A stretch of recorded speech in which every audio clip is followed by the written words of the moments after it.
Friends welcome to killer channel. Friends ఎవరైనా మా ఛానల్ని సబ్స్క్రైబ్ చేసుకోకపోతే సబ్స్క్రైబ్ చేసుకోండి. ఎవరైనా మీ డాగ్స్ కానీ మీ పెట్స్ కానీ అమ్మాలనుకుంటే మా ఛానల్ త్రూ మా ఛానల్ వాట్సాప్ నెంబర్కి మెసేజ్ పెట్టండి. ఫ్రెండ్స్ ఇవాళ మీకోసం టాప్ క్వాలిటీ జర్మన్ షెపర్డ్ పేర్ అడల్ట్ డాగ్స్ తీసుకురావడం జరిగింది. ఇది నల్గొండ దగ్గర నార్కెట్పల్లిలో అవైలబిలిటీలో ఉంది.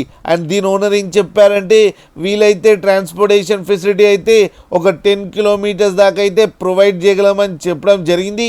అండ్ ఈ అడల్ట్ డాగ్స్కి వ్యాక్సినేషన్స్ అండ్ డివార్మింగ్ అన్నీ అప్ టు డేట్ ఉన్నాయని చెప్పారు. ఫ్రెండ్స్ అవి వెరీ ఫ్రెండ్లీ డాగ్స్ అని కూడా చెప్పడం కూడా జరిగింది. And male and female 2 adult dogs ఉన్నాయి. అండ్ 2 అడల్ట్ డాగ్స్కి కలిపి 30,000 రూపీస్ డిమాండ్ చేస్తున్నారు. అండ్ రేట్లో స్లైట్గా నెగోషియబుల్ ఉందని కూడా చెప్పడం జరిగింది. ఫ్రెండ్స్ మీరు చూడొచ్చు కింద అడల్ట్ డాగ్స్ ఎంత యాక్టివ్గా ఎంత హెల్తీగా ఉన్నాయో. అండ్ ఇవి వెరీ ఫ్రెండ్లీ అని కూడా చెప్పడం జరిగింది. వీటికి అన్ని బేసిక్ కమెంట్స్ అయితే నేర్పించామని చెప్పాం. ఫ్రెండ్స్ మీకు ఎవరికైనా నచ్చితే టైటిల్లో కాంటాక్ట్ నెంబర్ ఇస్తాను, కాంటాక్ట్ అవ్వండి, మాట్లాడండి, తీసుకోండి. ఫ్రెండ్స్ అలాగే ఒక్కసారి డీల్ సెట్ అయిన తర్వాత అన్ని డీటెయిల్స్ బాగా చెక్ చేసిన తర్వాతనే మనీ పంపాలని కోరుకుంటున్నాం. ఫ్రెండ్స్ అలాగే మా ఛానల్ని సబ్స్క్రైబ్ చేయడం మాత్రం మర్చిపోకండి. ఫ్రెండ్స్